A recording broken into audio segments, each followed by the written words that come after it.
So mis míad ní thuúlaháin agus tá mé bhil do Líonra chomhshaoil Iarthar Mhantáin.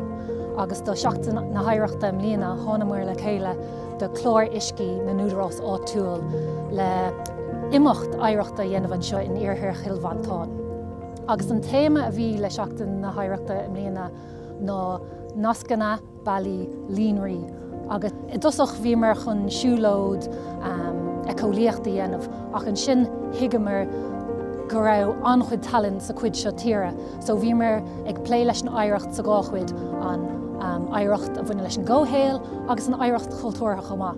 So ní amháin go raibh shiúlóid oidhreacht agin anseo I réigiún álainn Iarthar Mhantáin ach bhí ceoltóirí agus filí agus scríbhneoirí agin an ceantar a bhí tacht le chéile chun atalann a roinnt ling ar fad.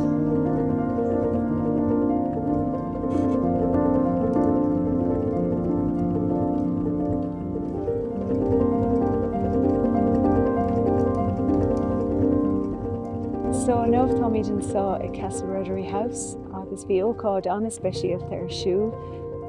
Bhí siúlóid dúlra beag againn agus chulmóiristeach sa chéile atá curtha ag Dominic agus Hilda ansa. Agus chamar am an san istigh, an san bhí cúpla árán againn, agus bhí píosa ceol againn agus dáin, agus chumar síos an san chomhfad le ciúis na habhainn, agus bhailímar an tuisce sampla isce an san chun fíochant cécho maithas atá an tuisce ann. Agus tá deiscéal a fachta againn go bhfuil an abhainn go maith an tuisce anna bheith agus is maith an rud é sin. So bhí sé anna himplí mar rud tharla agus a hit amach agus is feictear dom gur féidir le éine grúpa tacht le chéile agus é seo a dhéanamh mar phobal rud a bhí anna dheas.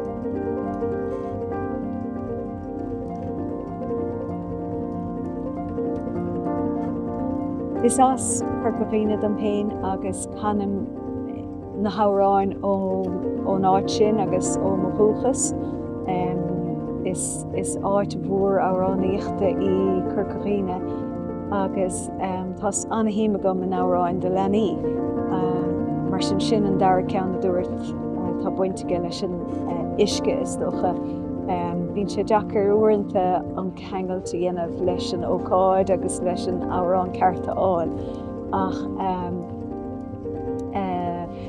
is amhráin ó Mhantáin is dócha nó ó mo chuachas dúirt. Táim gan im gan or gan aige táach ar sa fón. Ní linn dúirm fanna gan puisina radlam rá, puisina radlam galachí puisina radlam rá.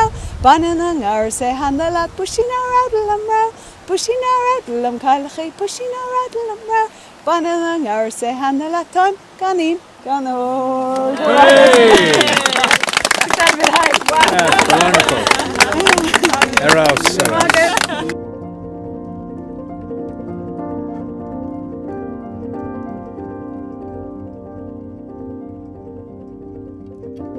So bhí sé deas gachtain a bhailú le chéile agus bhí lá íomhan againn.